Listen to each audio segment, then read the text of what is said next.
Okay, so we started to record the meeting. Again, I'll repeat myself. This is the public hearing section of Bronx Community Board 7 General Board meeting.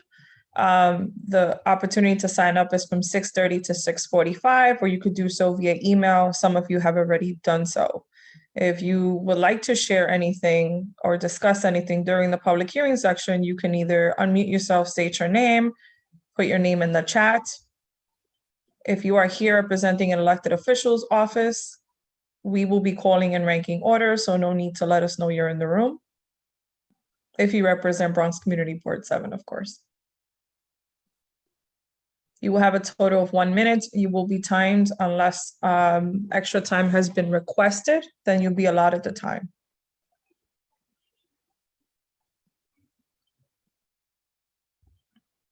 And of course, if you have not signed up by then,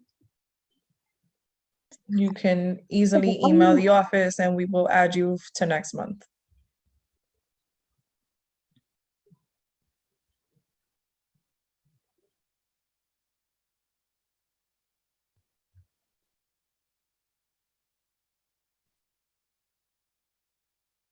We have 2 more minutes and then we wrap up the sign up time for the public hearing section of Bronx Community Board 7, at which time you can discuss issues ranging from housing, education, quality of life, and so forth. Or any pending motions that we have. We do have a motion on the floor tonight. And if you have any input on that, feel free to share that during the public hearing section. Carla, can you put the motion in the chat?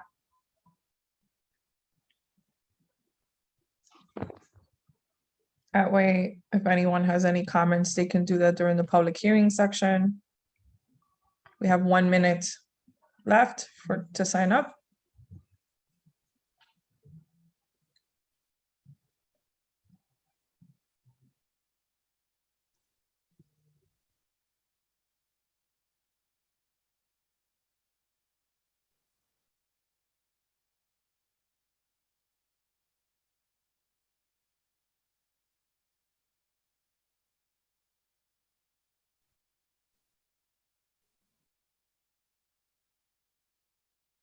Jane, would you like to speak during the public session so I can put your name down? Yeah, yeah. Thank you. No problem. Hello. All right, Jane has put a link of the motion that will be presented tonight, as well as Carla, so feel free to click on that. Okay.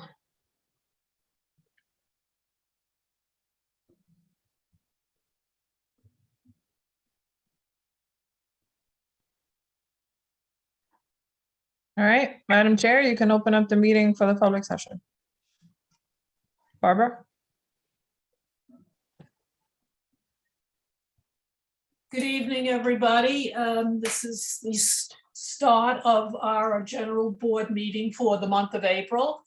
And we will start with the public session. Aisha, I believe you have the list. Yeah, I take care of this part. Oh, okay, good. All right, so I'll start off. Thank you. Okay. Give me 1 second. I'm pulling up the meeting guidelines. For some reason, they disappeared on me. Okay. Good evening, everyone. My name is Aisha Bravo. I'm the district manager of Bronx Community Board 7. In attendance, we also have staff Carla Cabrera Carrera from Community Board 7, as well as Jade Guzman. So if you have any questions, you can send us a message in the chat. So I'll start by reading the guidelines for the meeting. On September 2nd, 2021, Governor Kathy Hochul signed into law Chapter 417 of the laws of 2021, which authorizes the community board to run its meetings remotely. Minutes will be taken and recordings moving forward for record keeping. The minutes and recordings will appear on our website within 2 weeks. While certain portions of the open meeting laws are suspended, all other regulations regarding meeting notice, committee quorum, meeting minutes, and video conferencing are still in place. Meeting notifications will still be sent via email through our marketing tool. Please continue to check your junk or spam folder, as well as our social media sites, Instagram, Facebook, and Twitter. All outreach platforms would include web links for Zoom video and conference call number. Bronx CB7 will continue to use Zoom, which can easily be downloaded to your desktop, mobile device, or by opening a new browser. We will be posting on YouTube for more accessibility to residents. Stay tuned for that feature on our website, and I believe it's active, Carla. Is it already? Yes, it's active. Okay, great. If you want to just drop that in the chat, that'd be great. Reminders before you join the meeting, or if you join the meeting, just be conscious of this. Audio is necessary if you wish to participate. If using the computer, all background noise will be picked up by the speaker microphone, interrupting the participant's ability to listen or speak. It is recommended that you use earphones. Pre-test your device to ensure it works. Do not forget the meeting is live when your background is visible. When using the computer to join, always allow the Zoom to access your microphone and camera in order to be seen or heard. If you're calling in from a landline or a cell phone, the controls are the following. To hear all available commands, press star. Again, to hear all available commands, press star. Press *6 to mute or unmute yourself. Press *6 to mute or unmute yourself. And *9 to virtually raise your hand, and *9 again to virtually lower your hand. Community Board 7 has also adopted a code of conduct, and it reads as follows with penalties and actions. Bronx Community Board 7 has the right to remove and or ask a member of the public to leave a meeting or block participation of anyone who engages in inappropriate conduct, including but not limited to obscene or offensive images or language, personal attacks, threats, or any other behavior that reasonably impedes the orderly administration of the meeting. Repeated offenses will be viewed by the board's executive committee or any other assigned committee for a ban. The amount of time to be objectively determined by the above committees of the participants in the event of repeated disruptive behavior. If in-person outbursts or attacks continue, this will be considered disturbing the peace and the authorities shall be summoned. So now I have read that, we're going to move on to, do I have any, let me see, do I have any elected officials? Okay, great. We've been joined by Council Member Virginia Sanchez from District 14. Welcome.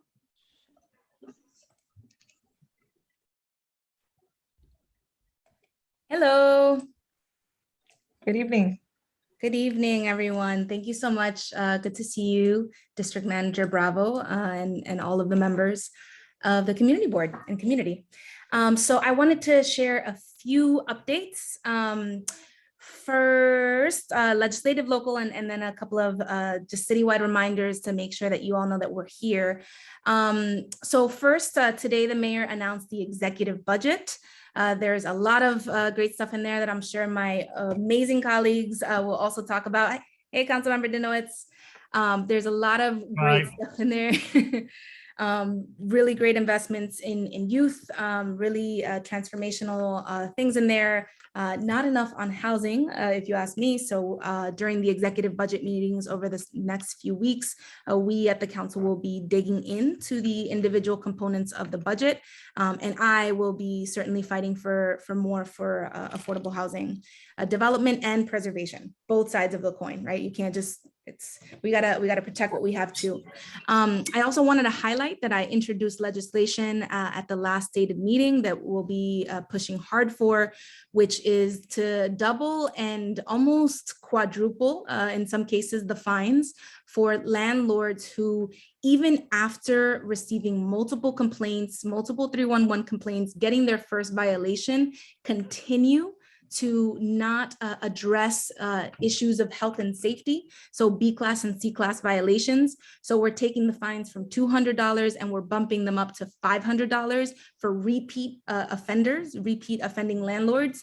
And we're even allowing the agency to go to $1,000. This is about the worst landlords. This is about the bad folks who are out there and they're abusing our tenants, and we're taking it seriously, and that this is only the beginning. So more, much more to come on the front of this legislation, but this is the first bill that I'm introducing to really target those bad actors. A couple of things that I'll also put in the chat. We have a COVID test distribution next Friday, the 29th. Really excited about this invitation. On Monday, May 2nd, we will be celebrating our 100 days in office, 100 days in office as a city council member. And I'm going to do that with the announcement, drum roll please, of our participatory budgeting project winners. So the community has voted. As you all know from last time, this is the very first time that participatory budgeting has taken place in our community. We received around 20 some odd ideas, 25 ideas. We had a group of delegates from different parts of the community who worked with city agencies and duked it out, really. Like, I'm so proud of them. They asked the hard questions and they were like, why can't we fund this? Why is this so expensive, right? And they culled it down to about 6 projects, or maybe it was 5 projects, and then the community voted. So we had over 800 votes from the community, and I'm talking about from 12-year-olds to 13-year-olds to 80-year-olds. It was a really beautiful thing. And so we have 3 winners, and we're going to be announcing that on Monday, the 2nd. I'll put the information in the chat. It'll be at Bean Morris Garden. On Friday, it's going to be a busy week for us. The May 6th, we're going to be having a book fair also at the Bean Morris Garden. So if you are nearby, bring your kids and join us. And another sort of local, community thing is thank you for the many of you who joined our meeting last month on the Acacia shelter, which is a shelter that has existed in our community for 10 years, but was converted to a stabilization bed facility. And we had a discussion among the community about it last month. There were 100 attendees, and it was a very lively discussion. And so we're going to be following that up with a community advisory board. If you are interested in being a part of that, please let us know, and I will, of course, add you. And then just a couple of things to please come to our office. If you come to our office, we bombard you with this, but please let your neighbors know if they need to apply for fair fares because they're eligible, they should come. The mayor is expanding in a historic way the summer youth employment program, and the applications are now open until May 6th. So please, any 14 to 24-year-olds, please make sure that they apply. There is money on the table for our youth. This is one of the biggest and most helpful ways to make sure that our community is safer, right? Providing opportunities for kids, and also summarizing. So it's almost kind of sort of, close to a universal summer programming for kids. That enrollment is also open. The earlier you apply, that the kids apply, this is for K through 8. The earlier you apply, the more likely you are to get placed in a site that you want, that is nearby your home. So please do apply. And with that, I have rambled enough and shared, but I just want to say hi to everyone. Thank you. And I would be remiss if I didn't also thank the Northwest Bronx Community Clergy Coalition and the Office of Congressman Adriano Espaillat, who in the last 2 weeks have held community discussions on the Kingsbridge Armory. These are early stages. I'm happy to always talk about the Armory and talk about the process.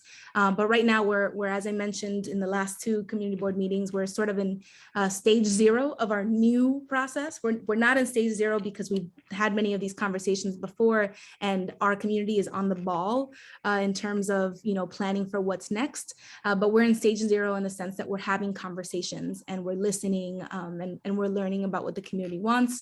A more formal process is to come with the city agencies and the state agencies and the elected officials and you all, and that'll culminate in an RFP, a request for proposals for interested developers to bid on what the community wants to see. We'll tell the world this is what the community wants, and then the developers will come back to us and try to closely match what the community wants, and the community will pick.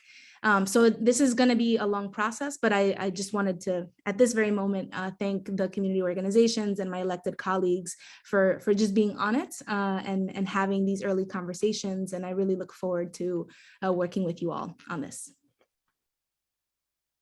Thank you. Thank you, Council Member.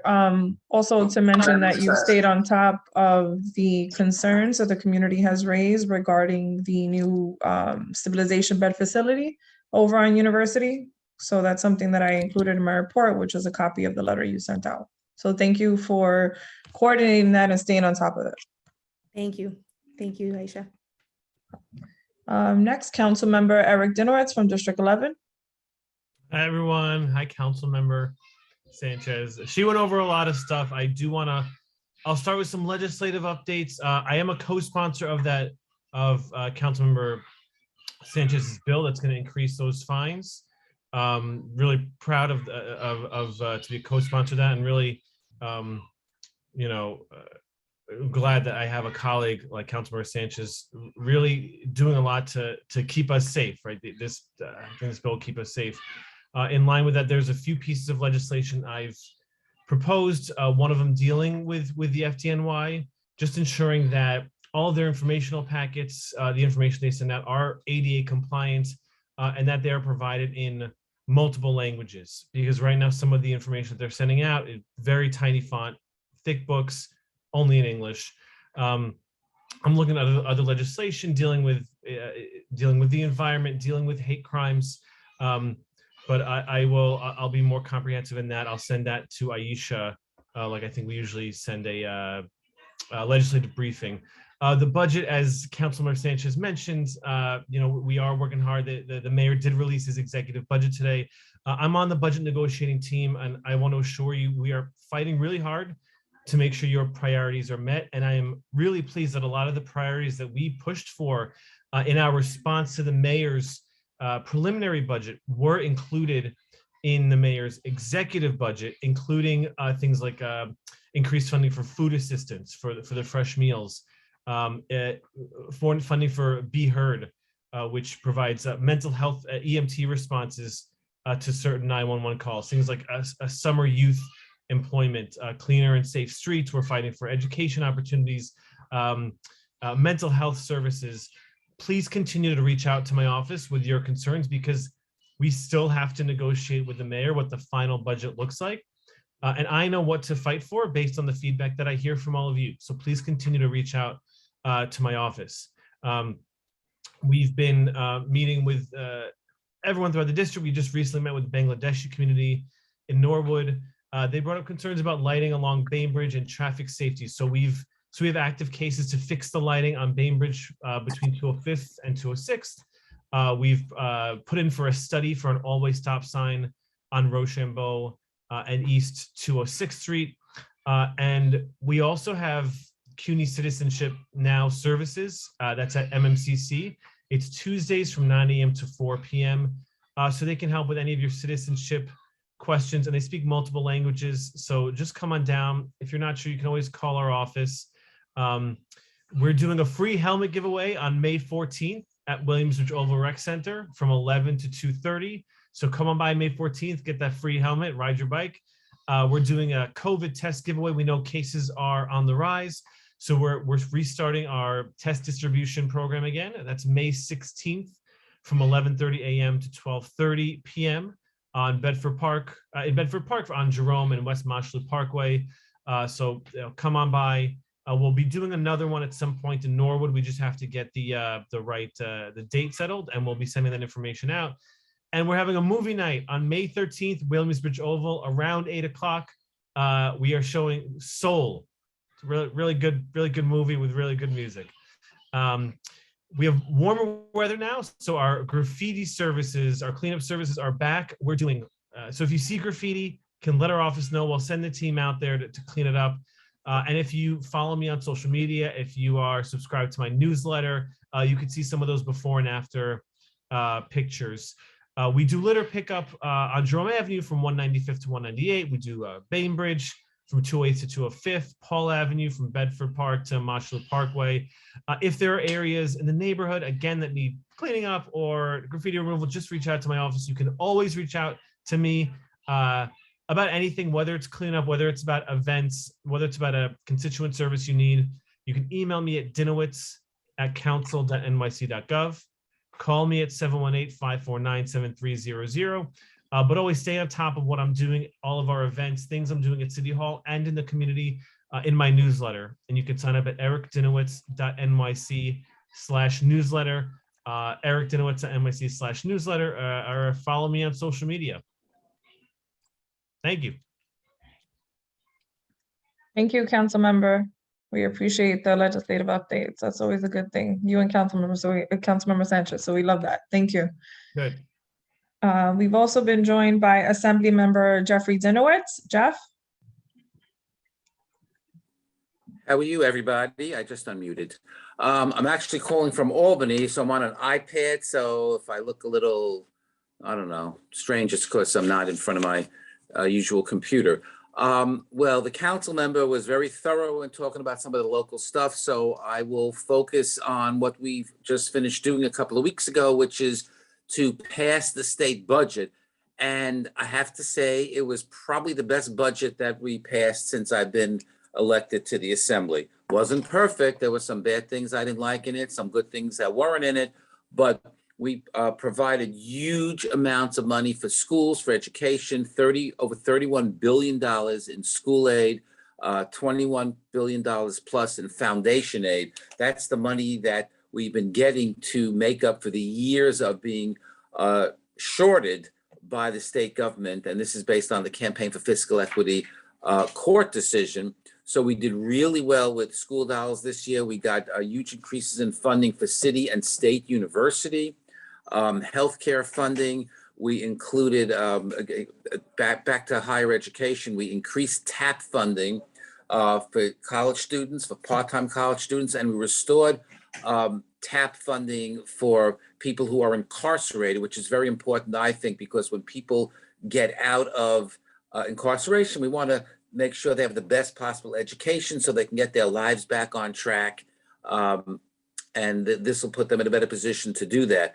We did huge amounts of funding for childcare. We raised the eligibility levels so that many, many more people are eligible to get funded for childcare, and also the organizations that provide childcare as well. And that was really a huge victory in the budget.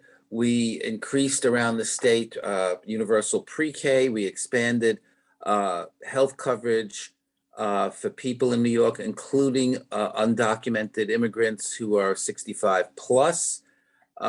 We increased pay for home care workers by 20%. Not enough, but we really made a big, we got much further than we thought we might have done previously. So we also increased coverage for essential plans. That's more healthcare coverage. The list goes on, but I think, to me, the biggest impact is always with education, because by providing more education funding, it really affects the lives of our constituents throughout Ward 7, throughout my district, in a very meaningful way. It gives the schools and it gives the teachers more tools that they need in order to get a proper education. The state budget, just so you know, consists of 10 different budget bills. Some of the bills deal with funding. Some of them deal with language relating to policy. But the biggest bill was the bill whose provisions I just went, partially through, dealing with education, labor, and family assistance. And in that bill, there was something I really didn't care for. You all may be football fans or not, but the state is helping to partially pay for the new Buffalo Bills stadium. I didn't think that was a good idea, but every budget contains, as I would say, the good, the bad, and the ugly. And in order to get the things that we wanted, that was one of the things that ended up in the budget. The budget for the state is a three-way negotiation among the Assembly, the Senate, and the governor. So each party, it's like a tripod. In order to stand, everybody has to be on the same page ultimately. But in order to pass it, everybody gives a little, gets a little, and that's what happened this year in the budget. But I think that even though most people don't really focus on the state budget, what we did is going to impact people's lives. I could actually go on indefinitely on this because there's so much in here, but I'm not going to do that because I don't think you want me to do that. And just so you know, this budget bill was passed with the strong support of the Democratic Conference in the Assembly. There was a small faction that voted with the Republicans against it. I think that was a mistake, but every elected member votes the way they think is best for their constituents. I think that's about it. There were also some changes on the criminal justice area. We made some adjustments to bail reform. I think we strengthened, which I think strengthened it because there was huge efforts being made to undo bail reform. I think that would have been a mistake, and I was the person who was in charge of debating that piece of the budget on the assembly floor, explaining the changes that were made, but also really defending it in the first place.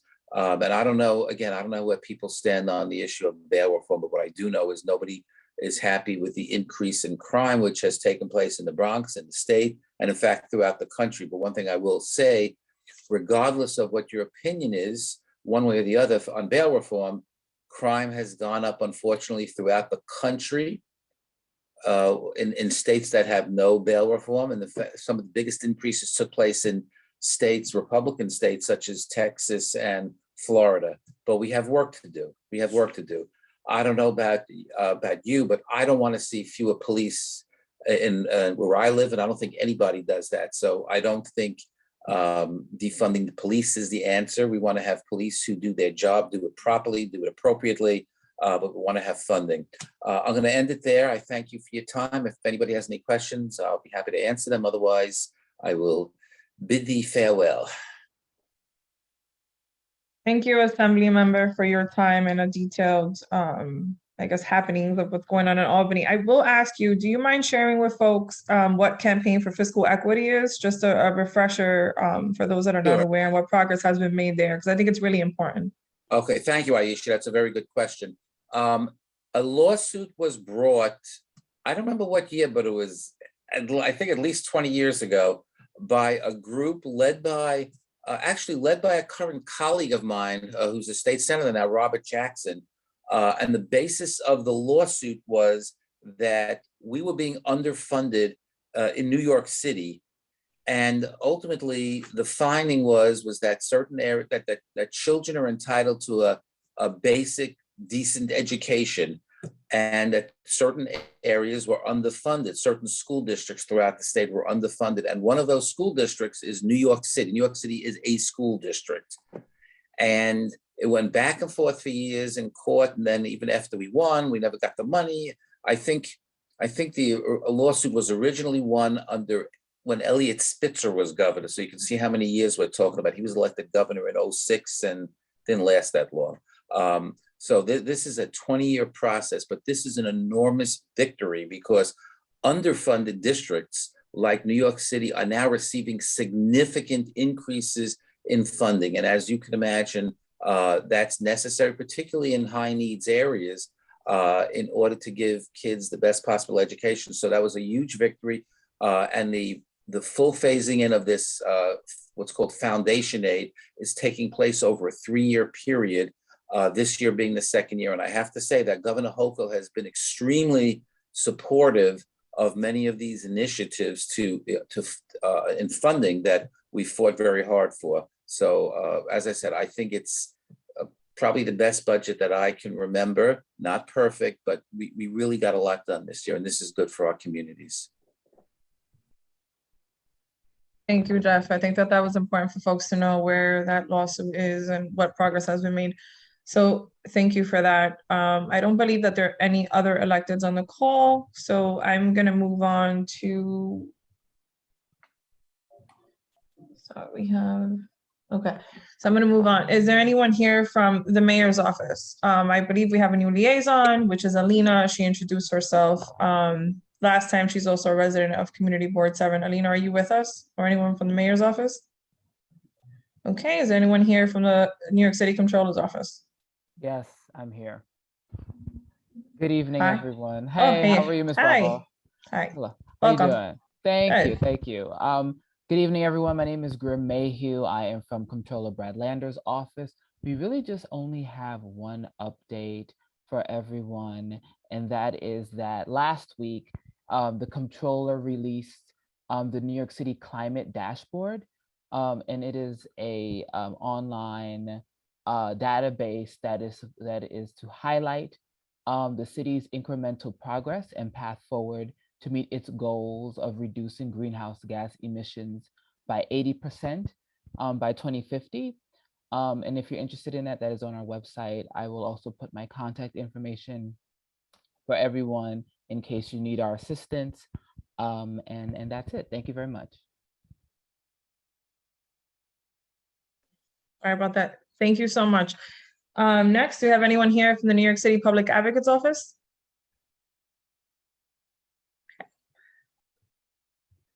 We have anyone here from the Bronx Borough President's Office, Ish?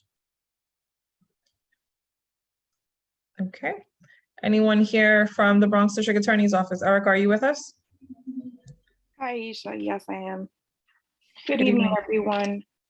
This coming Saturday, we'll be hosting our 5th annual Bronx Child Safety Fair. It will be hosted at PS5. It is the Port Morris School at 564 Jackson Avenue. It's from 11 to 3 p.m. We're also working on donating prom suits. Unfortunately, because of the partnership and a few changes that had to be made, the deadline for that will be this Friday, the 29th, and it will be, the drop-off location will be the lobby of our office at 198 East 161st Street. Also, we are working on our Denim Day March, and that march will be hosted this Thursday at 3:30 p.m. I'm going to include all the flyers in the chat as well as my contact information. Our office is pretty much back in full production of working and cases being filed and cases going to court and whatnot. But there are certain complications still with having many visitors into our office. So if you guys need to get in contact with me, I'm going to put my contact information in the chat, and I can set up any appointments or anything that needs to be done of the sorts within our office. Thank you. I am having some delays in my mute. Thank you, Erica. We've been joined by Assemblywoman Natalia Fernandez from the 80th Assembly District. Assemblywoman, welcome. Good evening. Hi, everyone. Zooming in live and direct from Albany. Took a little break from session. We're currently we're passing an Earth Day package. So we have a number of bills that are intended to make sure we're reducing emissions following the CCPA. And essentially helping the environment. We are on a timeline now. We know that if we don't know, within 8 years, if we don't fix the systems that be, we're really going to see some climate change crises if we haven't seen enough already. But wanted to just give a brief update since the budget was passed. I got COVID, but I'm healthy again. And it was a good budget, certainly one that took time, but we saw the most money ever coming to our schools. We saw a pay increase for our healthcare workers. We wanted more, but we're happy with what we got. And I will be doing a budget presentation. I just had to heal from COVID before doing so that information will be shared soon. But for the rest of this legislative session, we're really looking forward to making sure that we are putting policies in place that help us stay in our homes, that help our hospitals and schools support us, that allows us to get more access to healthcare. I do have a number of bills that would amend the insurance law right now to help behavioral mental health care be accessible for more insurance providers. So certainly work to do. But locally, my office is open now 5 days a week. We were remote half the time. Then we were open for 3 days a week, but now Monday through Friday, 9 to 5, we are there. So please come by to 2018 Williamsbridge Road.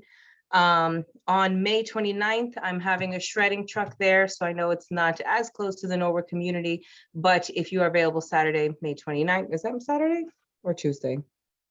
I'm not sure what day the 29th is, but keep it in mind, the 29th, we're having a shredding event in the office. And we have a whole bunch of test kits. My office has been popping up in various places throughout the district giving out COVID home kits. But if you are by the office, please come by. You can get a whole bunch as you need. And please just keep testing because you may be asymptomatic, you may not be, but we want to make sure that everyone is healthy. With that, I will say stay tuned for the budget review. I will be doing it on Facebook Live, and letting you know how this money is coming back into the district, because as much as we put out through the state, we do have some things that will be available for the district. So I will share that info once it's final, and I thank you all for having me. Thank you, Assemblywoman. We're going to move on to New York State Senators. First up, New York State Senator Gustavo Rivera. Rachel, are you with us? Yes, I am. Thank you so much. Hi, everyone. I'm Rachel Ferrari. I'm Senator Rivera's Deputy Chief of Staff. We got a lot of budget updates. We got city budget updates and state budget updates. So I'll just say something that the senator was particularly proud of because he carried a bill to accomplish this. And we included it in the budget as it passed. We are extending Medicaid coverage eligibility for new mothers for a full year after giving birth, which includes undocumented immigrants. And that provides care beyond what we refer to as the fourth trimester. The state DOH, the Department of Health, released a report saying that this kind of coverage, this extended postnatal coverage, can do a lot to combat our maternal mortality crisis. So we're really glad we got to include that in the budget. Most of the other exciting updates from the budget were mentioned. I'll also throw out there that $208 million will be allocated through recommendations for the Opioid Settlement Advisory Board. These were funds that AG James won in suing opioid manufacturers for the harms that they caused.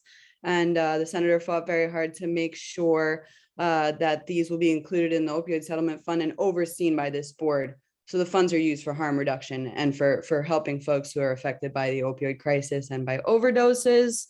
And the one other thing I'll mention is the over $100 million was included in the state budget, exclusively dedicated to the Kingsbridge Armory. So this funding has been reappropriated year to year. But this year, considering we had a change in developer recently that the council member Sanchez explains very well, we're really excited to keep this funding dedicated to the Armory. So the state funding is specifically for economic development at this project, so we can get that moving. Our office also has at-home COVID tests for anyone who needs them. If you want to stop by, or if I'm going to see any of you soon, you let me know. I'll bring you some COVID tests. And I'll also quick plug for our health chair for Community Board 7. Senator Rivera will be joining the Health and Human Services Committee meeting on May 17th to talk about a few of his bills. This includes the New York Health Act to establish universal single-payer healthcare system in the state of New York, taking profits out of the healthcare system and leaving decisions to patients and their healthcare providers. We'll also be talking about our end medical debt package, 3 bills that would address medical debt in a variety of ways, because you shouldn't be basing your care decisions on whether or not you'll be in financial ruin or facing medical debt or getting your wages garnished or a lien placed on your house because you needed critical health care. That's not what we should be doing in the state of New York. And we're fighting very hard to pass those bills. I'll put my email and the phone number for our office in the chat. Thank you guys so much. Thank you, Rachel. And I'm sure our health committee chair looks forward to that, especially since right here in the district, we have the chair for the health committee in the Senate. So it's definitely a privilege. So thank you for that. Next, I believe Senator Biaggi has a rep, but they don't have anything to report. So I'm going to skip that for the sake of time. Is there anyone here from Senator Jamal Bailey's office? Okay. Anyone here from Assembly Member, I'm drawing a blank, Jose Rivera's office with anything to report? If you don't, we'll move on. Okay. Anyone here from Assemblywoman Judelica Tapia's office? If you don't have anything to report, I'll move on. I think I got them all, right? Yeah. Okay. Is there anyone here from Councilmember Oswald Felice's office? Okay, that wraps up the elected official portion, but I do want to give a big shout out to Councilmember Sanchez and Eric Dinowitz that stay on for most of our meeting, if not all sometimes. And that is incredible to see. Because one of the biggest peeves that the members always express is that the electeds come on, say their piece, and log off before the community gets to actually express themselves or share the things that are going on. So not only do you stay, but your staff stays on. So I definitely want to give you a big shout out for always staying on, at least for the last few meetings. So I appreciate that. And also reporting what's going on in City Council. It's very reflective on the issues that we have on the community board, of course.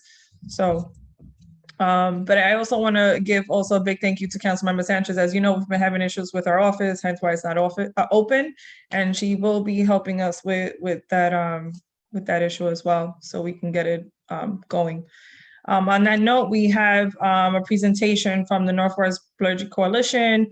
It's a very brief presentation. They will be following up with the Housing Committee next month. As you know, it's the topic that's been of much conversation in the last few weeks, and that is the Kingsbridge Armory.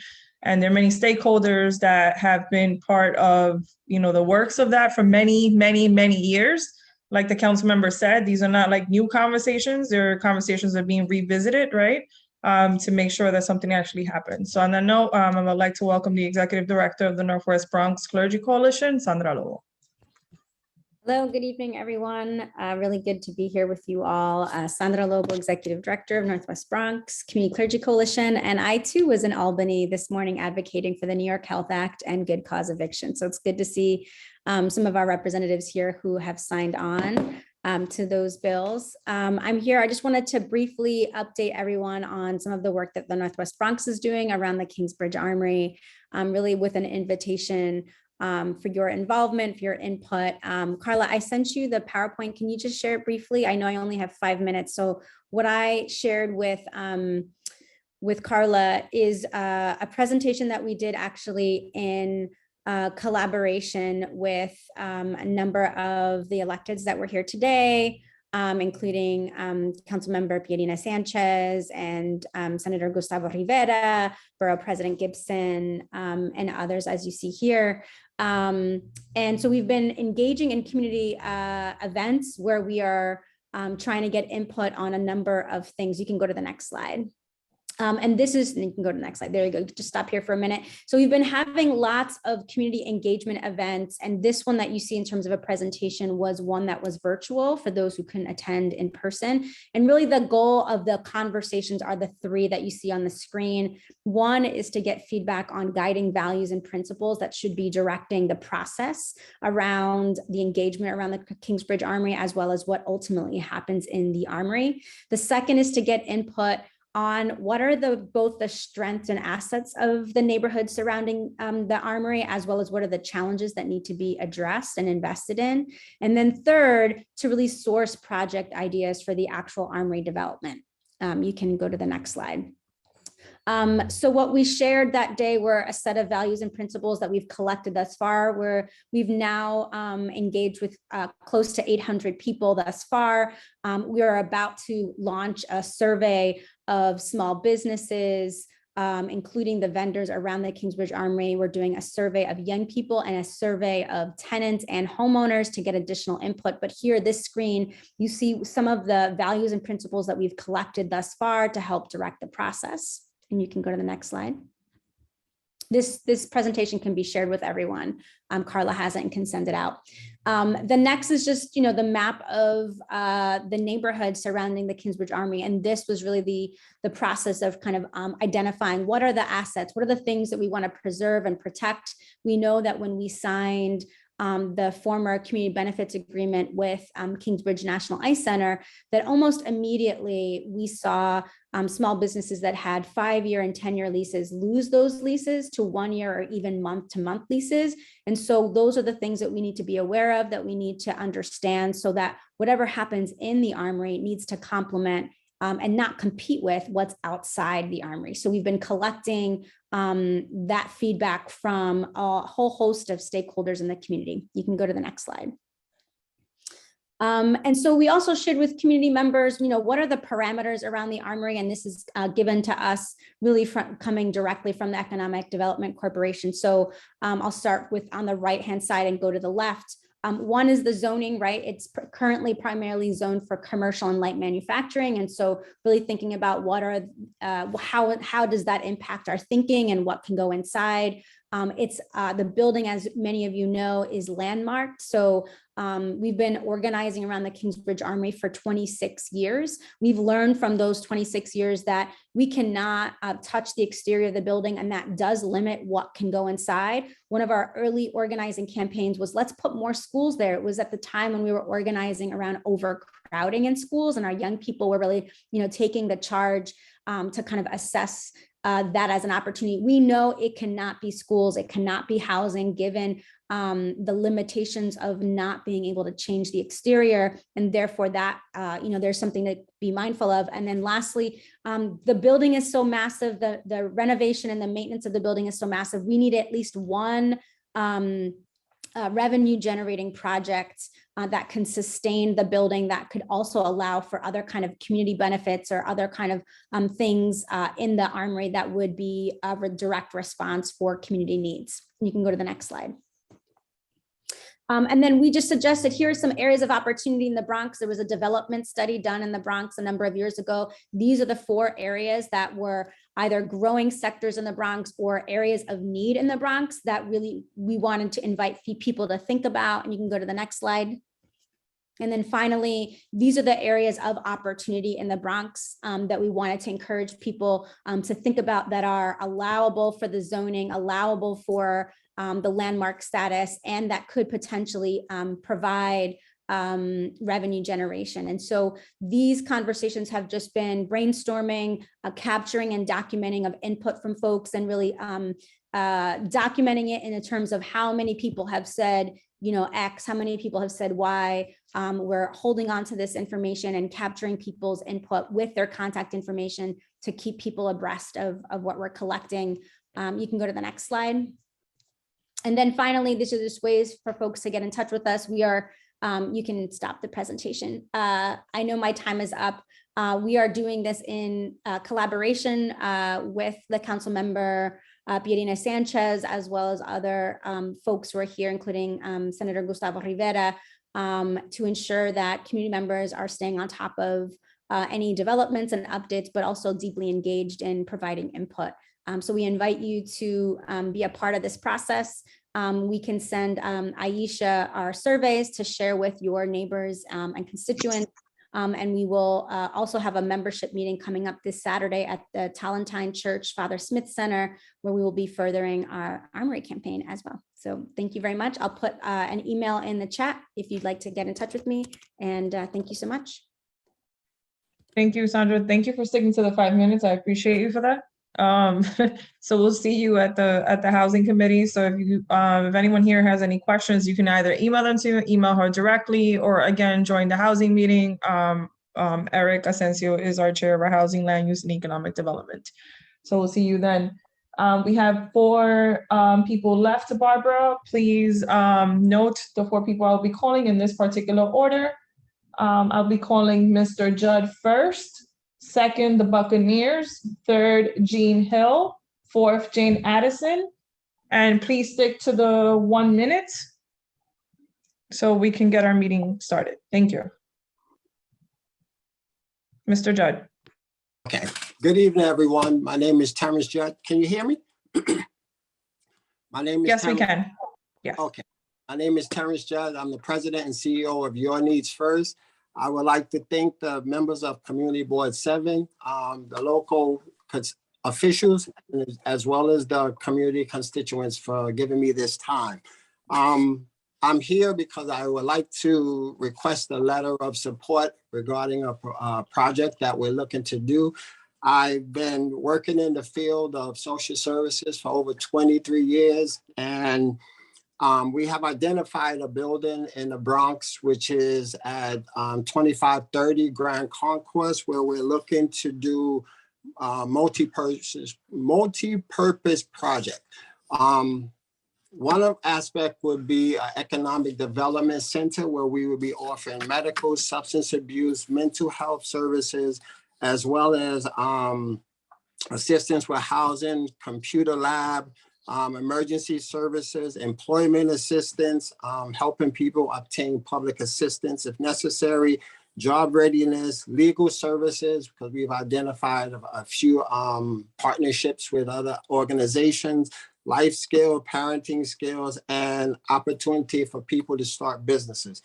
On the next floor, we're looking to incorporate transitional housing for employment, which we're going to incorporate culinary program, which that will also be open to the people within the economic development community. But we have enough classrooms that we can separate the two populations. We also have supportive housing, and with that, we'll be able to, provide people with housing and services as needed.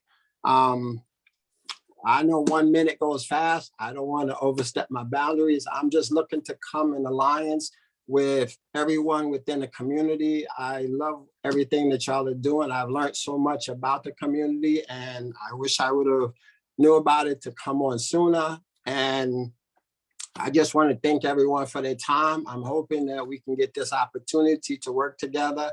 If you have any questions, because I know I have 1 minute, if you have any questions and you need any further elaboration or anything, I'll love to sit down and speak with anyone in regards to it. But again, we're hoping to get your support so that we can come in alliance and help the people in the community. Thank you, Mr. Judd. I have several questions. When you say you've identified 2530, what do you mean by that? You have a lease signed? You have funding? What do you have? We have a project, we have site control, and we're looking for the letter of support to incorporate with our proposal. DYCD has a community development project that should be opening up again soon.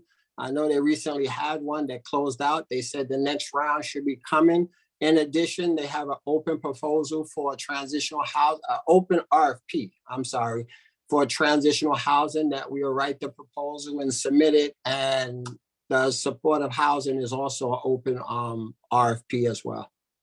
This is a conversation we're going to have to take offline because I'm a little confused. It sounds like you have many layers there and nothing really etched in stone for us to really provide a lot of support. So we'll connect with you offline. And at this point in time, I believe the most appropriate committee would probably be the Health and Human Services Committee. And so we can kind of try to decipher where your funding will be coming from if there is a request. I'm still a little unclear, but I guess we'll touch base with you. I believe you've been in communication with Jade, so we'll follow up with you. Eric, you have a question? Yeah, can he repeat the address? 2530 Grand Concourse, which is What was, where the supermarket is gonna be. but that's the Apple Bank where there's. Yeah. Yes. And the fund is going to come from, like I said, DYCD and Department of Homeless Services. Okay.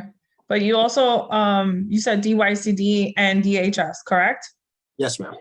Yeah, we gotta, I'd love to see what you have, like that's tangible that we can see so we can kind of figure out which is the best committee. If not, then this is probably something, Barbara, for the exec since it touches multiple committees. But Okay. I need to kind of provide the information to the board first accurately before we invite you over, if that makes sense, Mr. Judd. Yes, absolutely. Okay, so Jade will be in contact with you to schedule something and then we'll figure out which committee is best to address this with. Okay. Before the year concludes. Okay, not a problem. And thank you for Please your time. share with Jade your timelines and deadlines so we can be aware. Okay. Not a problem. Thank you. Thank you so much. All right, great. So we have 3 other people. Please keep it short and sweet. We have the Buccaneers, and in this order again, the Buccaneers, Jean and Jane Addison, please.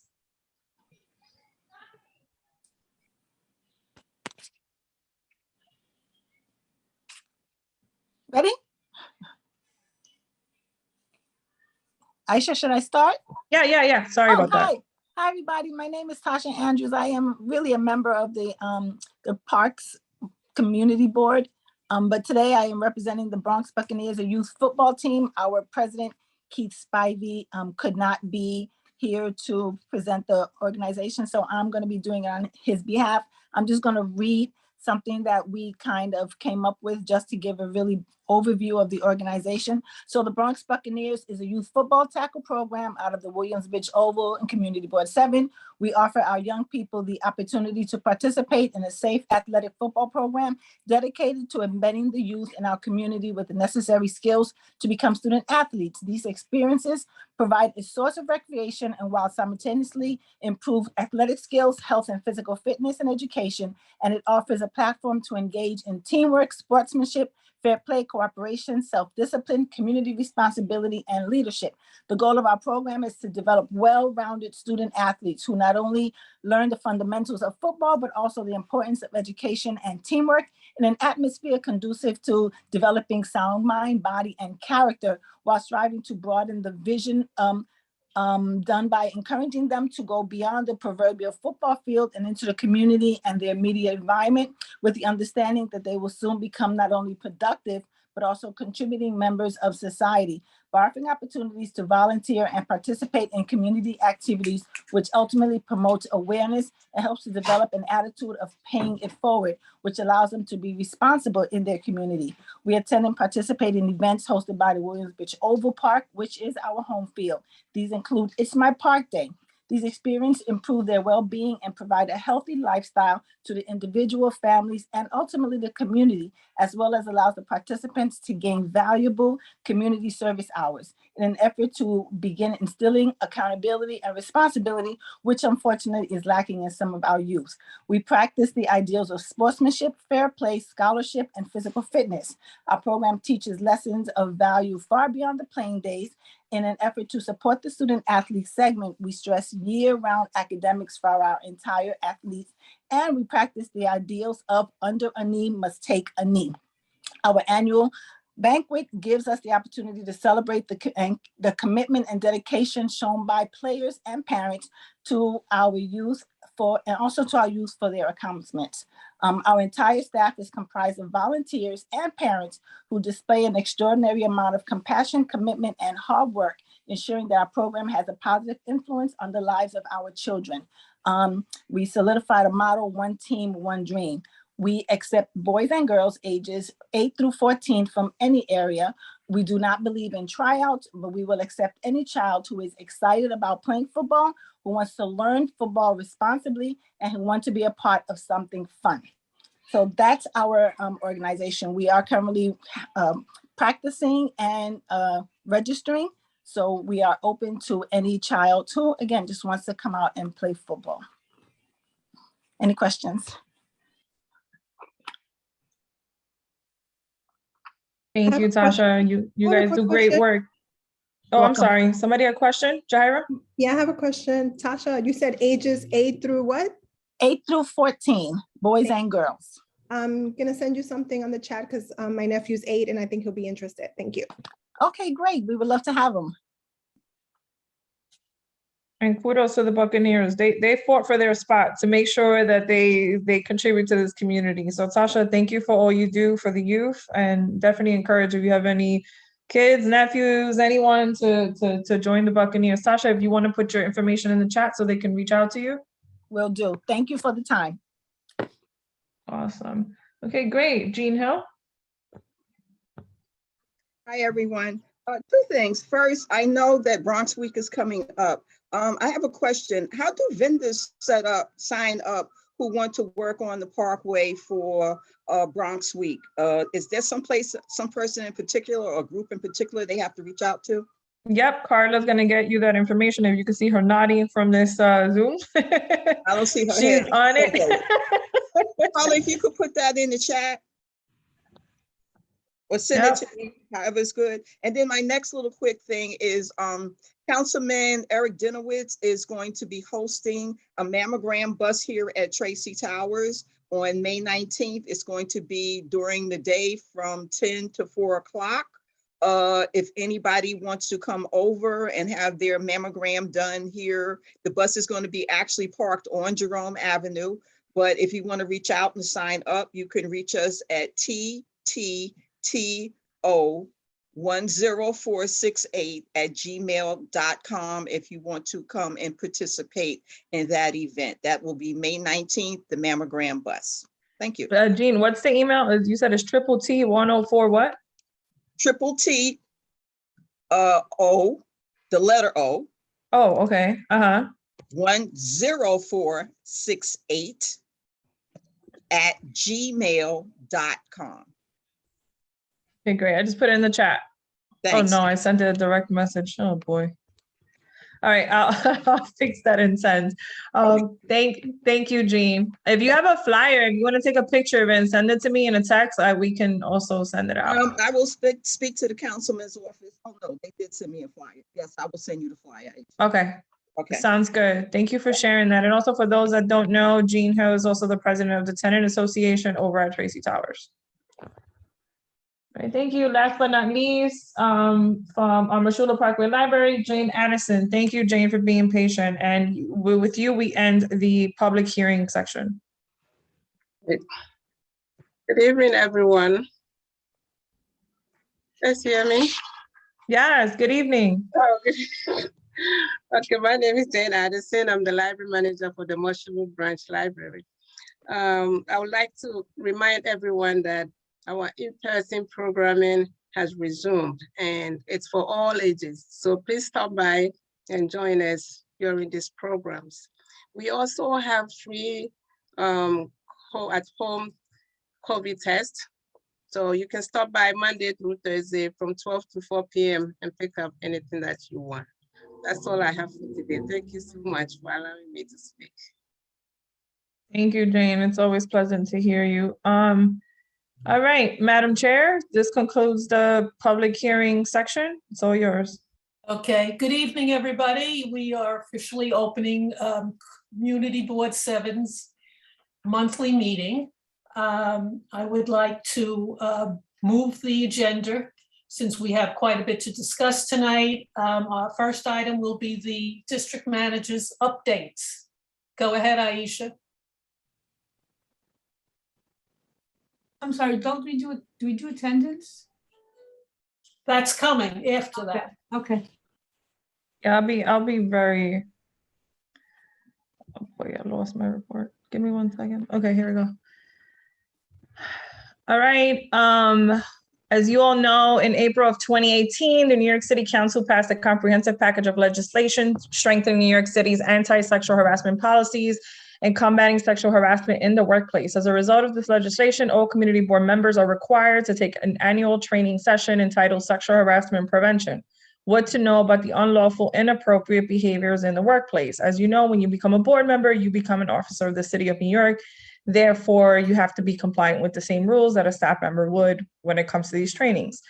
DCAS should have already deployed to your personal email address, the one that's registered when you first signed up for the board and the one that you currently receive emails to. And if you haven't received that, I sent an email to all board members that you should contact Tom Lucania directly. I mean, if you feel more comfortable, you can contact us, but I prefer that you contact Tom Lucania directly. If you have not received that link, you can CC us just to make us aware. And once you receive that certification via email, it could take up to a week. It can be sent to you right away. That also has to be sent to Tom. If you have any issues, feel free to direct those questions to us. If not, again, I prefer you contact the borough president's office, and that is Tom Lucania. That was sent to you via email. If you did not receive that email from me, then please send me a message on the chat or call me tomorrow, because then we have issues. We need to make sure that you're receiving all correspondence. 1 second. There's a lot more to that, but I'm going to skip around because you all have got it.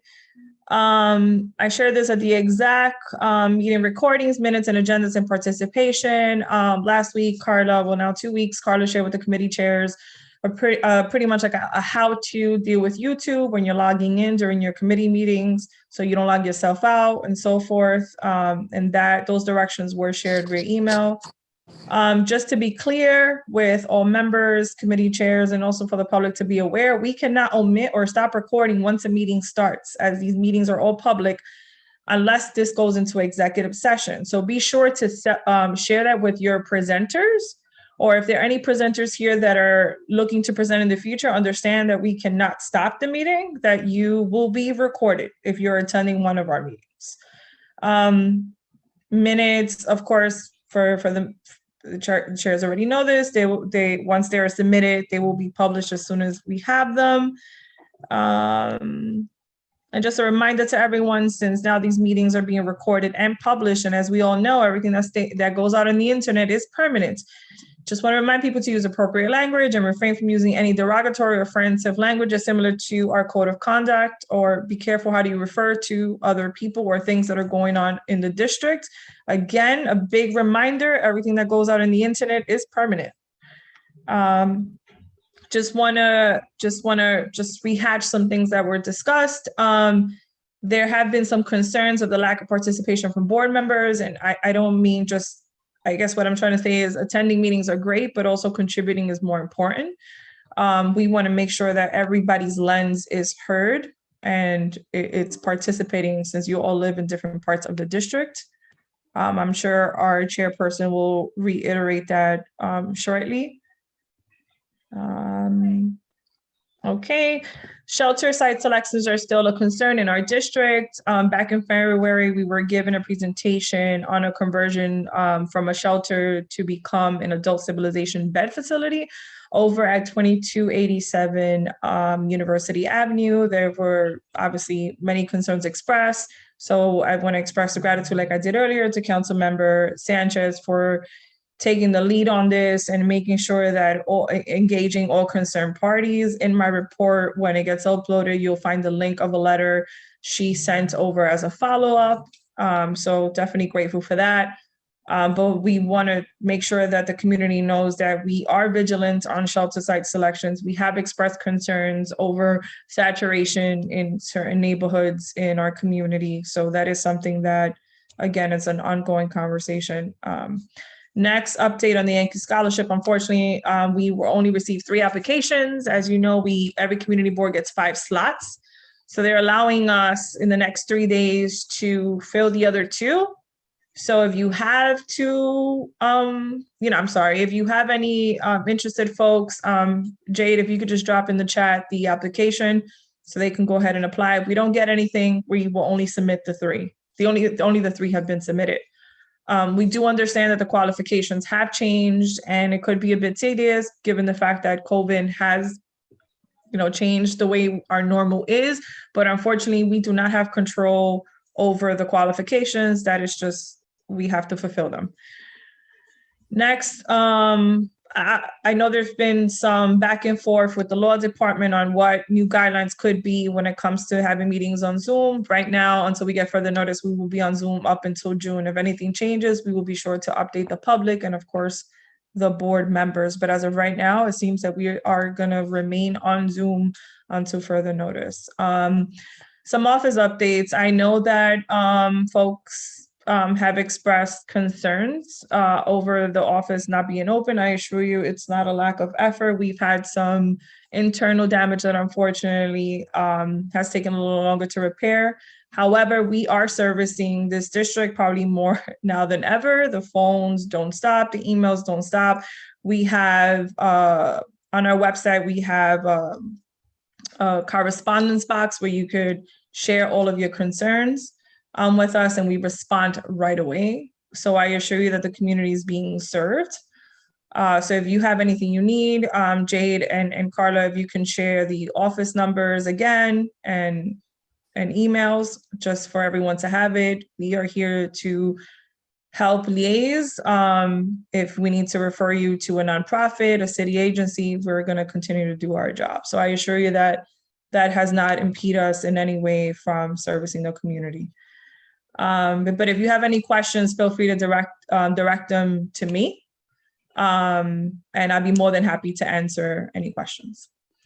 Next, and this is something that obviously our health committee chair will touch more on, but we did get a relocated medical dispensary, a marijuana medical dispensary facility over at 27 West Fordham Road. I believe that opened up January 26th, and they gave the executive committee a full presentation. And in my report, you will find a fact sheet. But again, our health committee chair hosted this portion of the meeting, so she'll get into more details on that, so not to be redundant. Moving on, St. James Park, I know that there have been many concerns and folks contacting the office for many reasons. Obviously, the rec center has been incapacitated due to the storm, so it's in need of much needed repair. some basins in the park. We are well aware of that. We have stayed on top of it. We have been in conversation with parks. Councilmember Pirina Sanchez has been extremely involved on trying to be helpful on expediting funding. So just a brief update on that. I know last month I shared that there was an emergency declaration that was filed, and I guess the good news is that it was approved. So I'll just read off of here. The emergency declaration was approved by the city's law department and the comptroller's office. Once the scope of work and specifications are prepared for dissemination, they can be processed directly to the bidding process. I'm sorry. Okay. As soon as the bids are received and the contract is selected, they can direct them to proceed immediately, as opposed to waiting for registration. OMB, which is the Office of Management and Budget, has indicated they're willing to front the money before the funds come in from FEMA to make sure that the work is being done. In the meantime, stuff is being done. The parks staff is completing an outdoor programming schedule that will be implemented beginning of June. Programming will take place 5 days a week and will include a combination of passive and active recreation activities between the hours of 8 to 6. They did promise that they will send over a flyer, so we look forward to getting that flyer, and I'm sure that there'll be a better update at the Parks Committee in the next less than 2 weeks. This is just an update so folks know that no one is standing on the sidelines, especially as summer is quickly approaching, and that we're all actively making sure that our parks are up and running. The next thing is DOE has expanded their gifted and talented programs. As you may have heard, Mayor Adams and Chancellor Banks announced the expansion of the programs citywide. There will be an additional of 100 kindergarten seats and 1,000 third grade seats, expanding both entry points to all districts. Through this expansion and updates to the admission process, the city's gifted and talented program will serve every community citywide for the first time.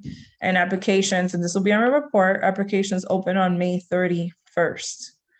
I also want to give a big shout out to obviously our office staff, Jade and Carla, as well as board members Lowell and Betty for attending and participating Easter weekend at the Williamsbridge Oval, their Easter egg hunt. In our social media, we share some pictures, and we'll share some more that we just got from the park. Be sure to stay tuned when we have our next event. And, obviously we hope to see you join us, especially the board members.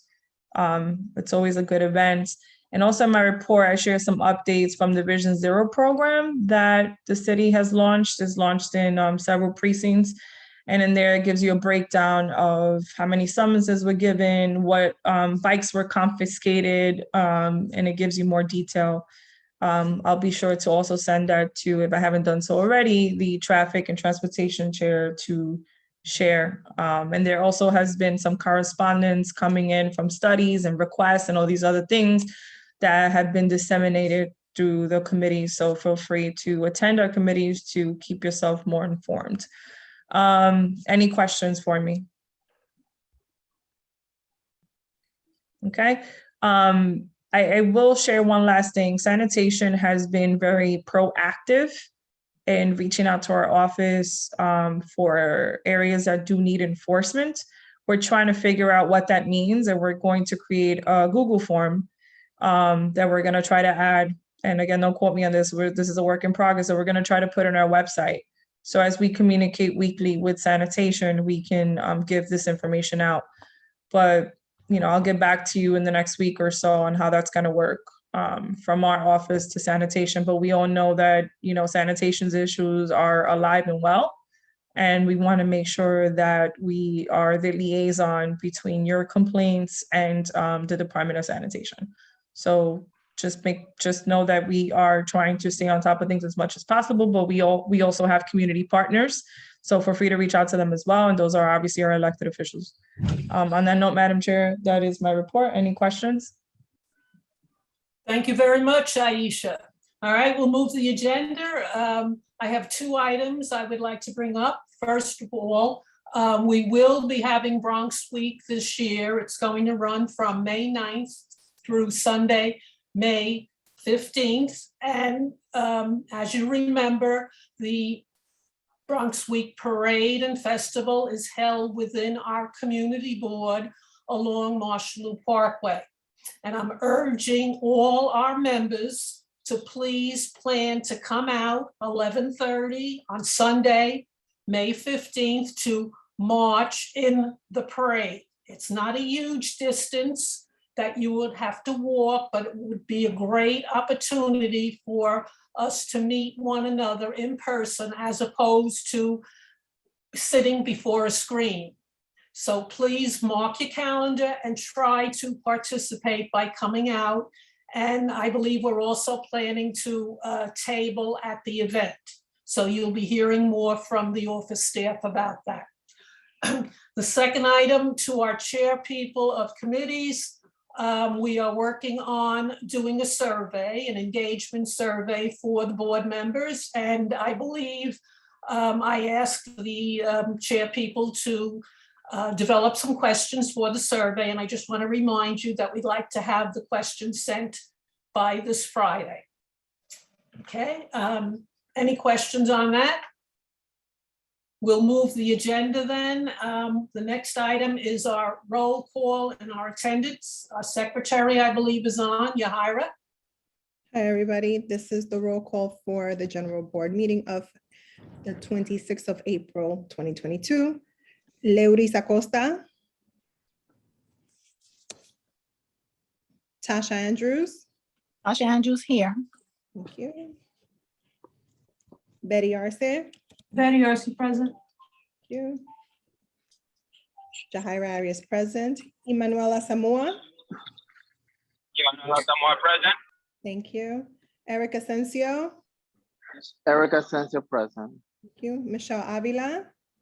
Avila present. Thank you. Myrna Calderon. Myrna Calderon present. Thank you. Ruth Caraballo. Ruth Caraballo present. Thank you. Manjur Shahuri. Manjur Shahuri. Sandra Erickson. Nora Fury. Nora Fury present. Thank you. Hugo Gonzalez. Hugo Gonzalez present. Thank you. Michelle Gonzalez. Alfred Grant. Alfred Grant present. Thank you.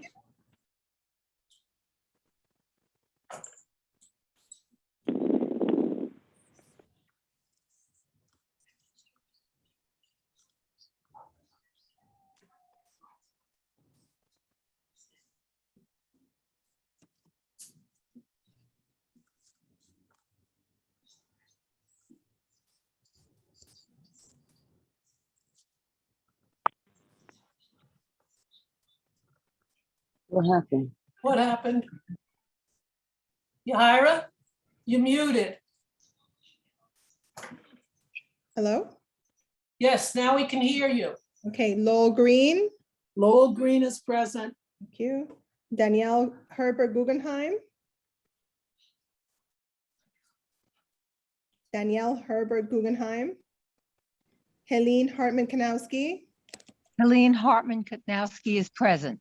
Thank you. Jean Hill. Jean Hill is present. Thank you. Mabubur Jewel. Mabubu Jewel present. Thank you. Andrew Leosa. Andrew.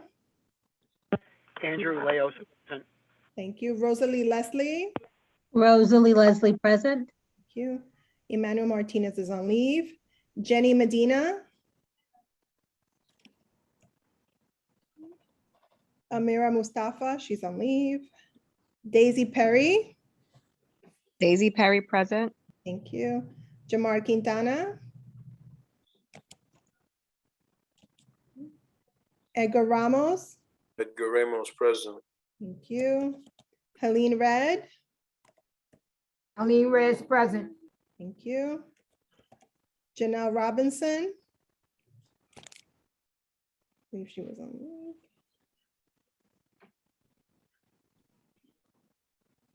Chad Royer. Chad Royer present. Thank you. Victor Saldaña. Victor Saldaña. Maharani Subajan. Present. Sorry, Victor, that was you?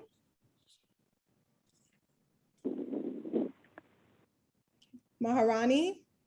Maharani Sibajan, present. Thank you. Samantha Suvatis? Okay. Barbara Stronzer? Barbara Stronzer is present. Thank you. Gwendolyn Thomas Steed? Gwendolyn Thomas Steed? Gwen Thomas, Steed, present. Thank you. Adeline Walker Santiago? Adeline Walker Santiago, present. Thank you. Helene Wilson? Helene Wilson? Okay, attendance taken. We have a quorum. Okay, thank you very much, Yahira.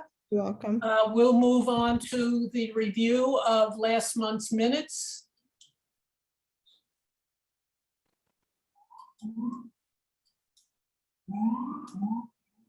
All right, I'll scroll very slowly.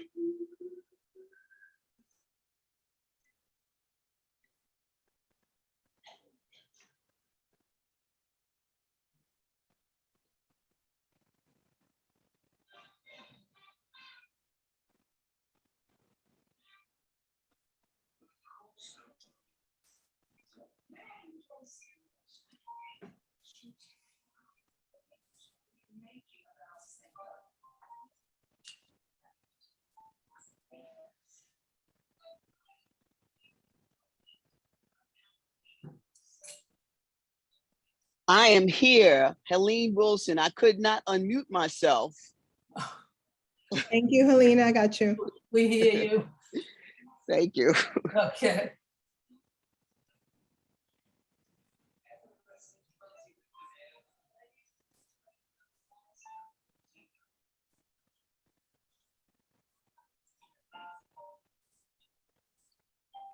All right, do we have any questions about the minutes?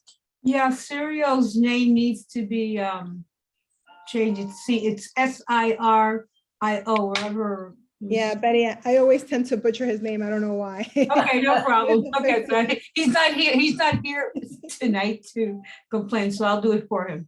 Okay, thank you. Anybody else? All right, can we have a motion to accept the minutes? I move to accept them. All right, somebody want to second that motion? Tasha Okay. Andrews seconds. Okay, thank you. All right, do we want to take a vote on that? I guess we do, don't we? I guess so. Yahira? Okay, Leuris Acosta? Tasha Andrews? Tasha Andrews votes yes. Thank you. Betty Arce? Betty Arce approves. Thank you. Jahira Arias approves. Emanuela Samoa? Thank you. Eric Asensio? Eric Asensio approves. Thank you. Michelle Avila? Michelle Avila approves. Thank you. Myrna Calderon? Myrna Calderon approves. Thank you. Ruth Caraballo? Ruth Caraballo approves. Thank you. Manjor Shadhuri? Sandra Erickson? Nora Fury? Nora Fury approves. Thank you.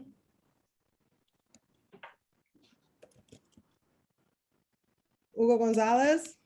Hugo Gonzalez approves. Thank you. Michelle Gonzalez? Alfred Grant?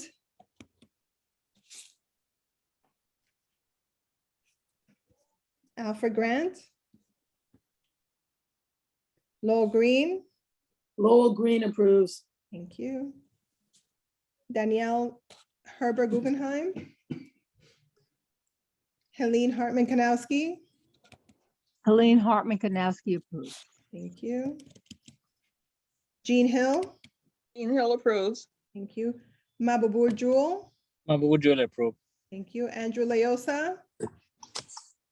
Andrew Leosa approves. Rosalie Leslie? Rosalie Leslie approves. Thank you. Emmanuel Martinez on leave. Jenny Medina? Amira Mustafa's on leave. Daisy Perry?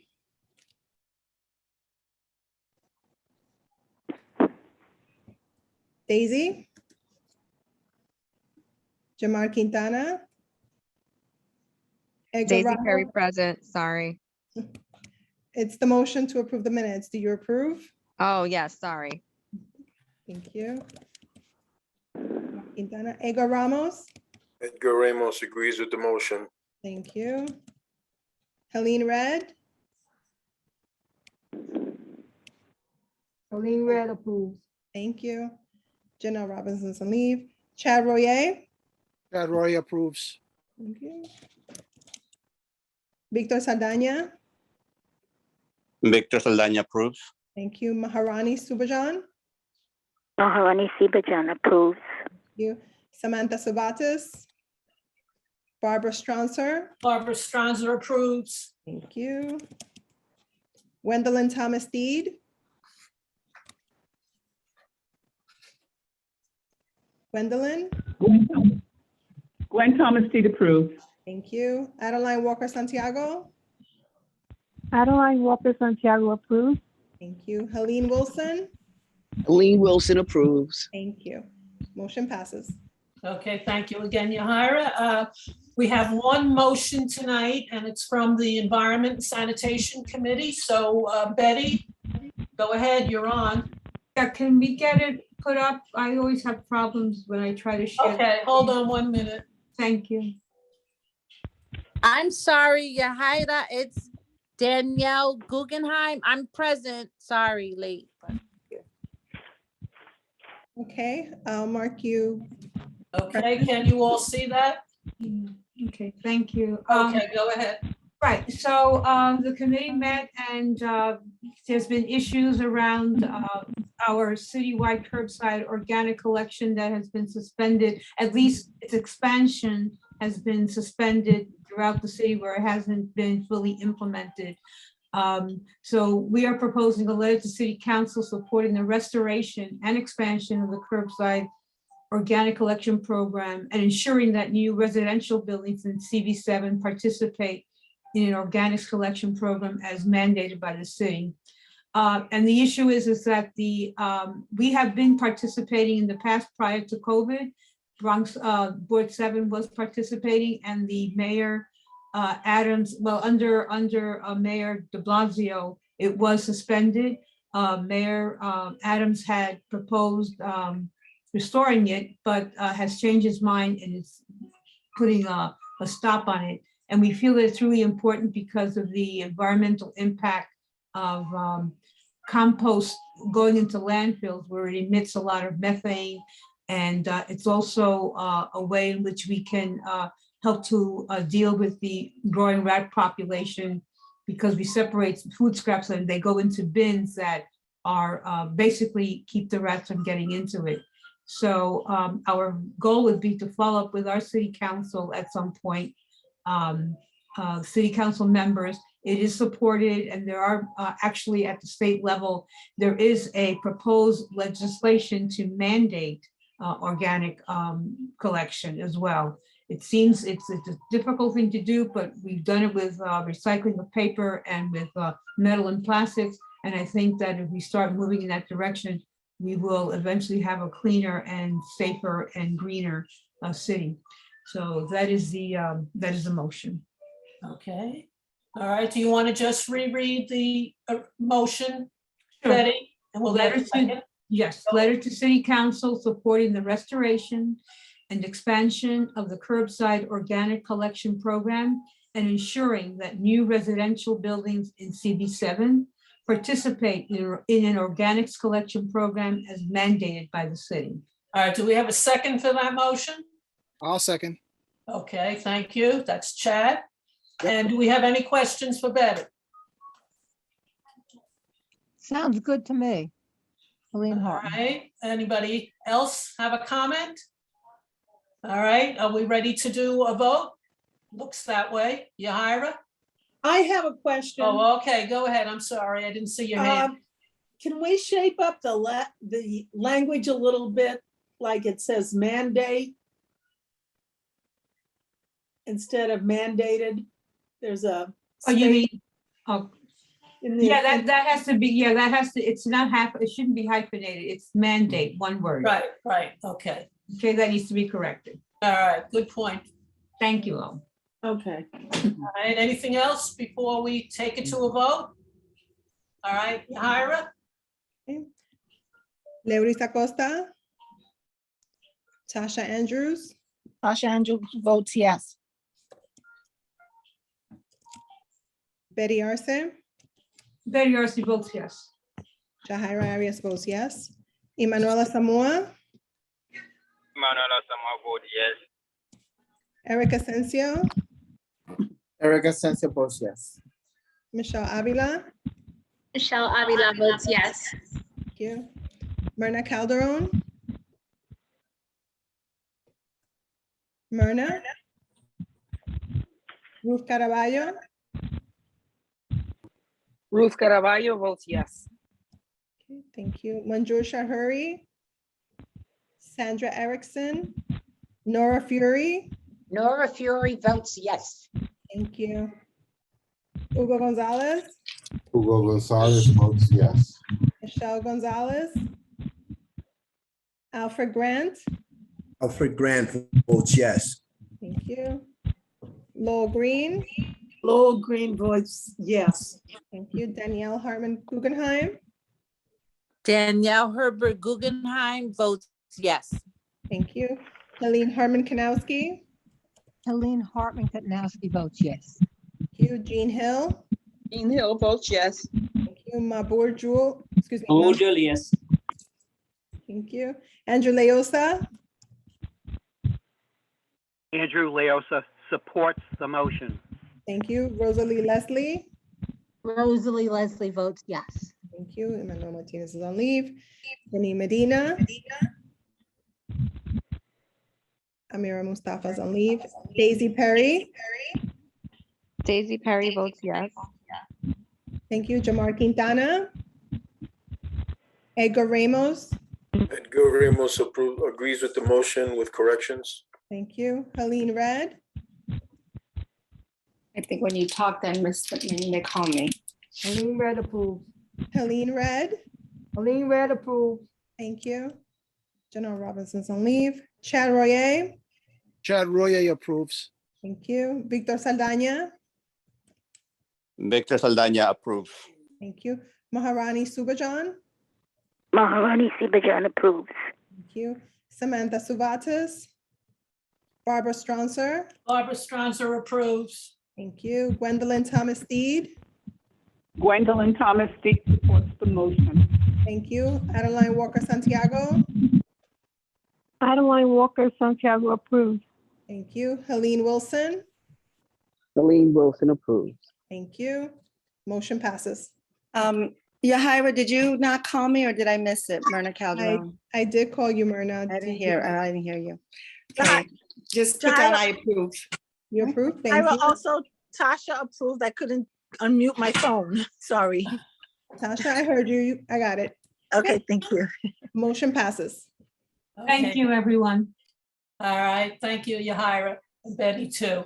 All right, before we move into committee reports, I would just like to mention that in the beginning of the meeting, I noticed that our Community Affairs Officer Echeverria was on. I do not think he's on now, but there is some information in the chat about I an didn't see upcoming it. meeting. I'm sorry, Barbara. I didn't see him at all.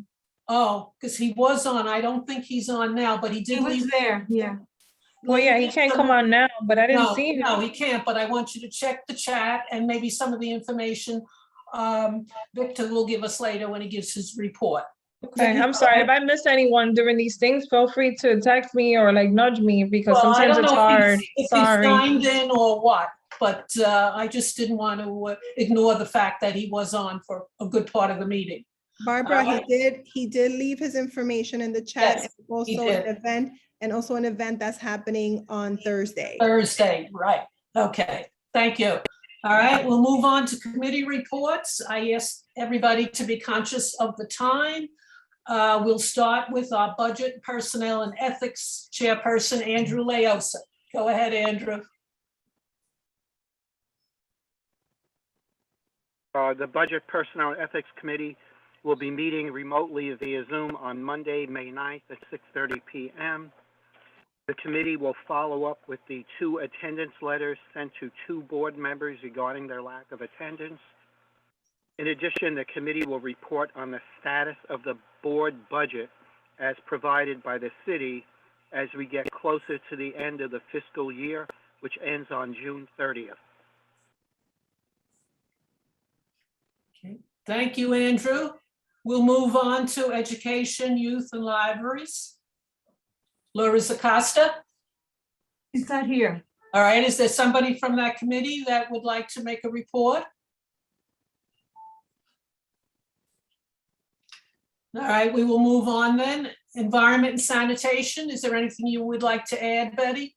To your Only motion? that we have, there was just a DEP update. You can read my report on some of the stuff that's going on with Grow NYC.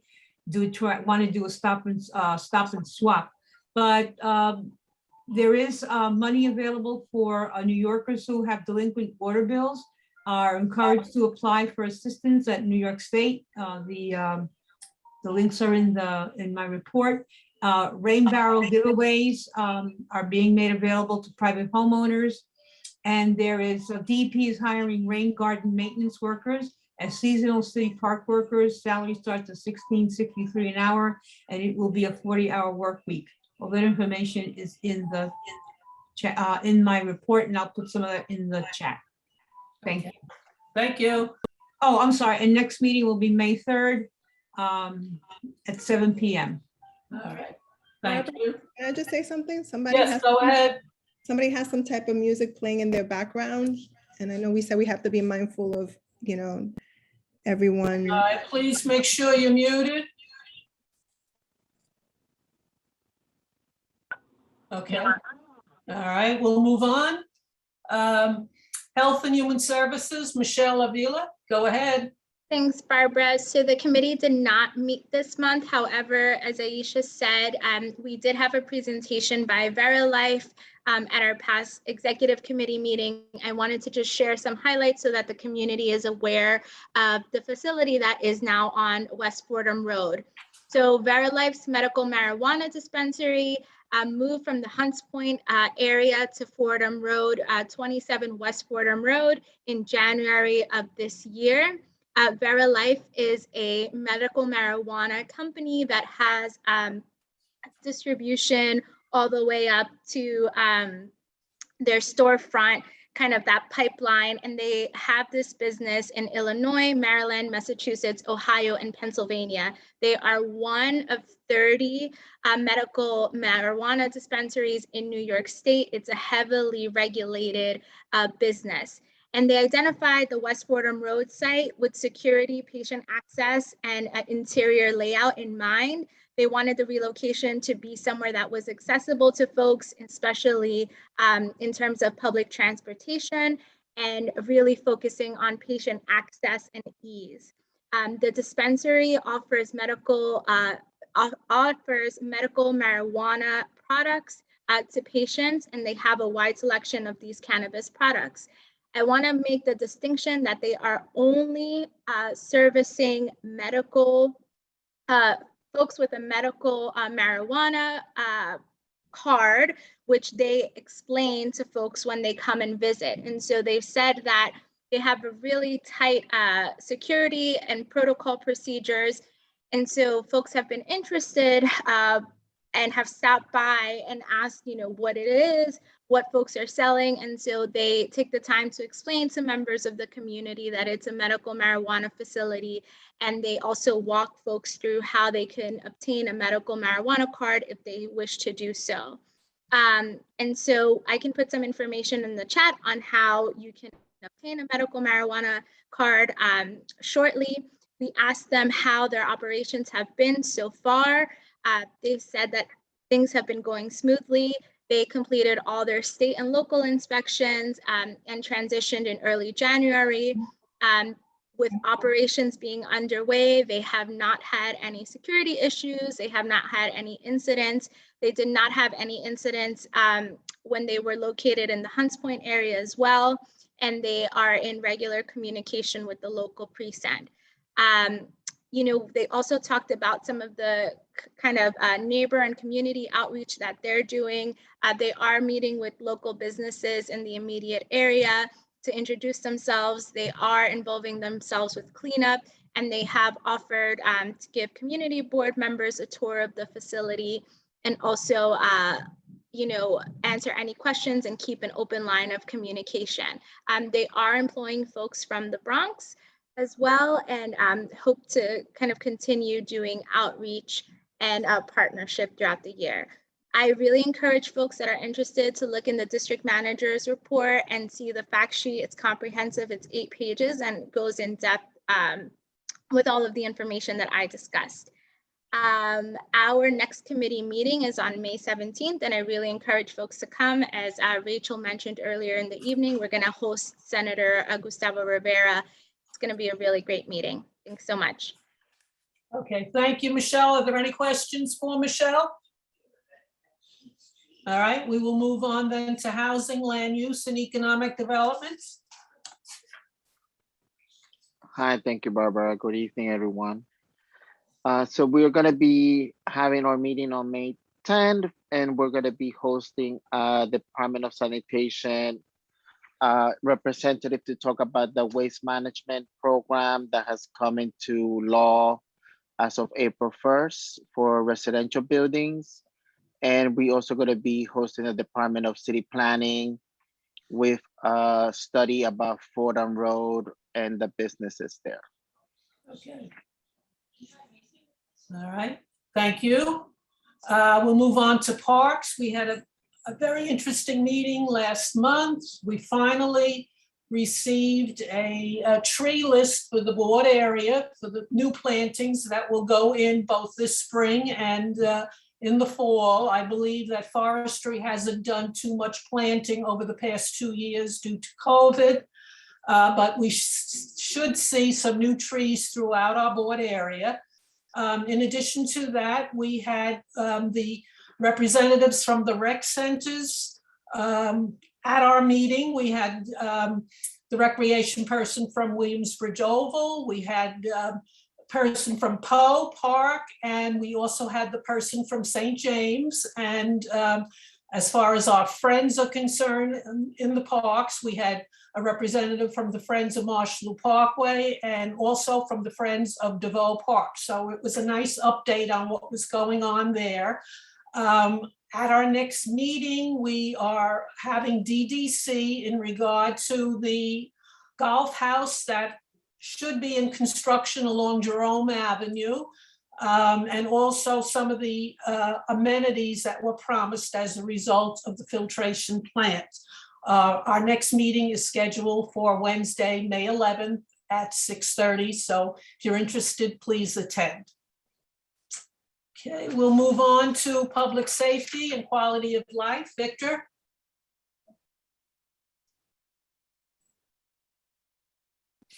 Hi, good evening. We met on the second Thursday of the month. We had Police Officer Acosta report out on crime stats for Community Board 7, 52nd Precinct. We had presentations from both the Bronx DA and CCRB, letting the community know of events, as we also sent out the flyers out to the community.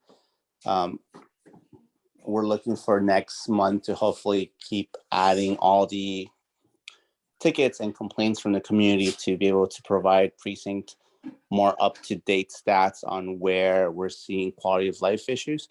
Our next meeting will be May 12th, I believe, which is the second Thursday of the month. And to the public, any questions, please feel free to reach out to district manager, and also please follow NYPD's 52nd Precinct Twitter page for the latest. Thank you. Okay, any questions for Victor? Thank you. We'll move on. Traffic and transportation with Edgar. Yes, Barbara, I actually wasn't chairing the meeting for this month.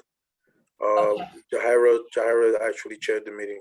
Oh, all right. Jahira, do you want to Sure. state anything? So we had a very productive meeting. We had with DOT, we had 3 presentations. One was for safety improvements of the Machula Parkway. The other one was a Gun Hill presentation as to the way the traffic flows with the bus speeds, and they're trying to make that a lot better under the Vision Zero program. And also the Jerome Gun Hill Road Municipal Parking Garage.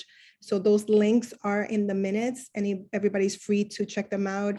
And if they have any questions or concerns, they can send over to the chair and let us know, and or come into the meeting, and we will definitely address them there as well.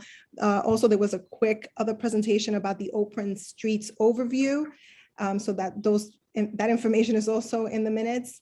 And last but not least, anything related to DOT in your area that you have concerns, bring it up, let us know, and we'll definitely make sure that we relate them to DOT. Next meeting is going to be May 5th at 6:30. Everyone is welcome to join us. Thank you. Okay, any questions for Yahira? All right, thank you so much. We'll move on to Veterans Affairs. Chad? Hi, good evening, everyone. So our next meeting is going to be May 18th at 6:30.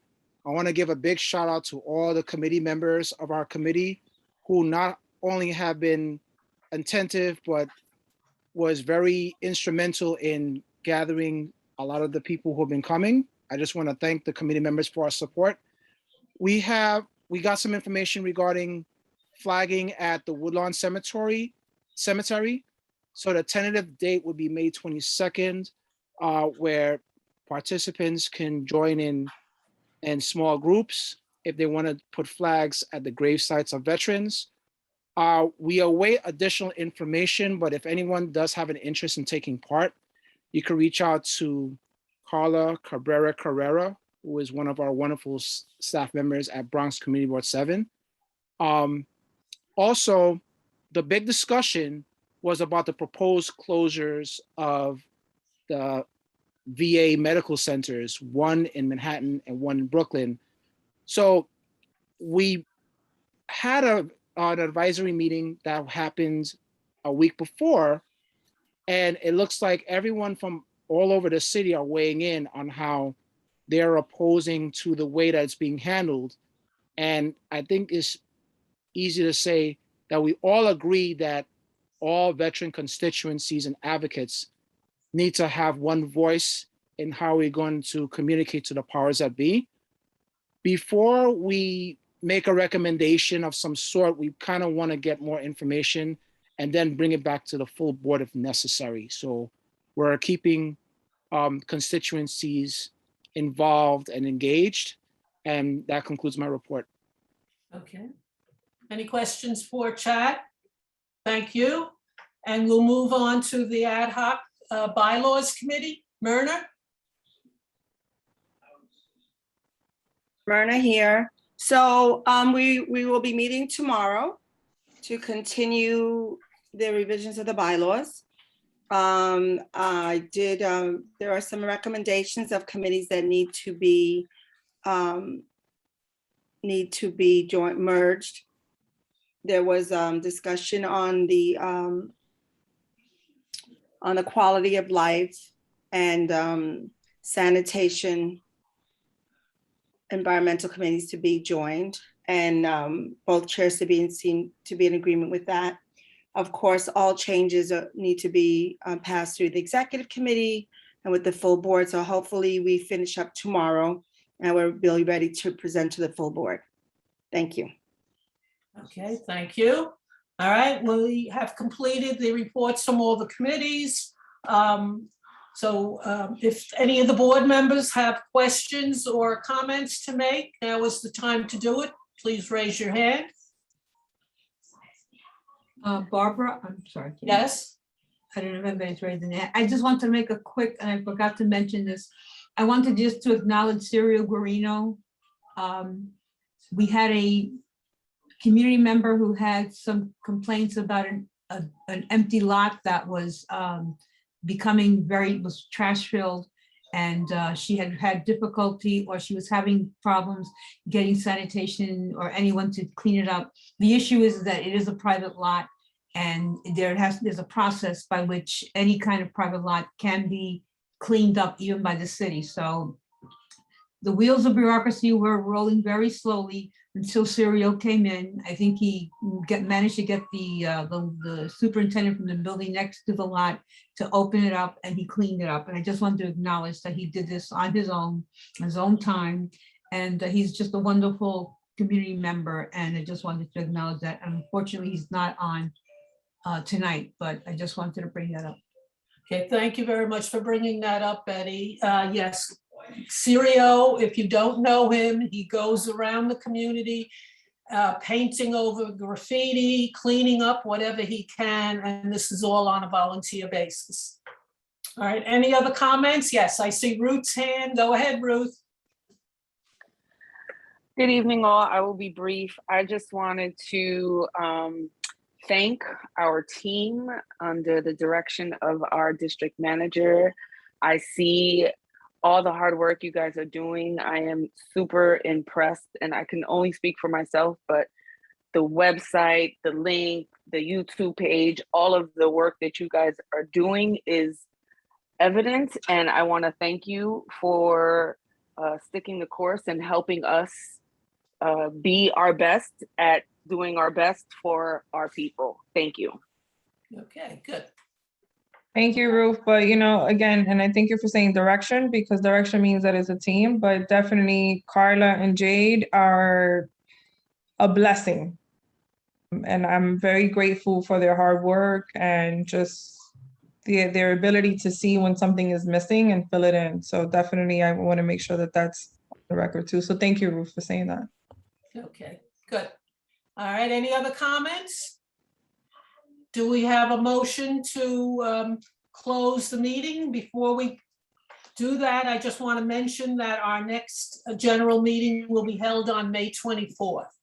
Okay, do we have a motion? I move. Motion to close the meeting.